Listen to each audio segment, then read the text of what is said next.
আমি এখন দাঁড়িয়ে রয়েছি ঝিনাইদহ জেলার শৈলকুপা উপজেলার এক প্রত্যন্ত গ্রাম বরুড়িয়া গ্রাম, যে গ্রাম গড়াই নদীর ভাঙন কবলিত এবং গ্রামটি প্রায় শেষ।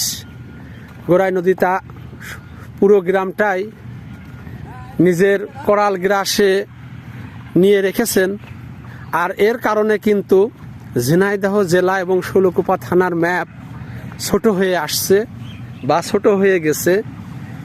বিগত বছরগুলোতে এখানে শুধু নদীর ভাঙন ছিল, পানিতে প্রচণ্ড পাক ছিল, যা শুধু আমরা দেখতাম যে নদী কিভাবে তীব্র ভাঙন কবলিত হয়ে ভেঙে চলে যাচ্ছে। এখানকার বসতবাড়ি মানুষজন সবাই তার নিজের ঘর বাড়ি ছেড়ে দিয়েছে, যা যতটুকুন পেরেছে সেতটুকুন নিয়েই তারা এলাকা থেকে সরে গেছে। আর আজকে চোখের শান্তি, এ যে চোখের শান্তি কাজ চলছে, এই জনপদকে রক্ষা করার জন্য বাঁধের কাজ চলছে। শ্রমিকরা কাজ করছে, পুরো উদ্যমে কাজ চলছে। এই যে পানির লেভেল থেকে যে স্লোপ করা হয়েছে, এটা 10 মিটার 33 ফিট। এই পুরো 33 ফিট প্রথম লেয়ার। এখানে মাটির উপরে জিও শিট পেরে তার ভিতরে বালি এবং সিমেন্ট মিশ্রিত করে এগুলোকে জুমায়ে দেয়া হবে। এখানে অনেকটা শক্ত হয়ে গেছে, যাতে নদীর পানি সরাসরি এখানকার মাটিকে স্পর্শ করতে না পারে এবং এর উপর দিয়ে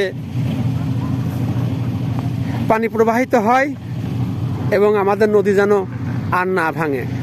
নদীর মাঝে আমি বিগত ভিডিওগুলোতে দেখিয়েছি যে নদীর মধ্যে জিও ব্যাগ দেওয়া হয়েছে, নদীর মধ্যের স্তরে অনেক জিও ব্যাগ দেওয়া হয়েছে। এটা যাতে বসে না যায়, এখান থেকে বসে যেন ঢালু হয়ে চলে না যায়। এ যে চোখের শান্তি, আসলেই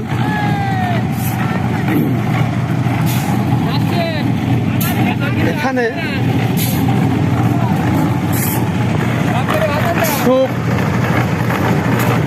ভালো লাগছে আমাদের এই কাজ। আশা রাখছি এই অসহায় প্রত্যন্ত জনপদ আর ভাঙবে না। স্বপ্ন দেখছি এখানেই স্থায়ী বসত গড়ার। আপনারা যারা ভিডিওগুলো দেখছেন, আপনারা একটু ভালো সুপরামর্শ দিবেন।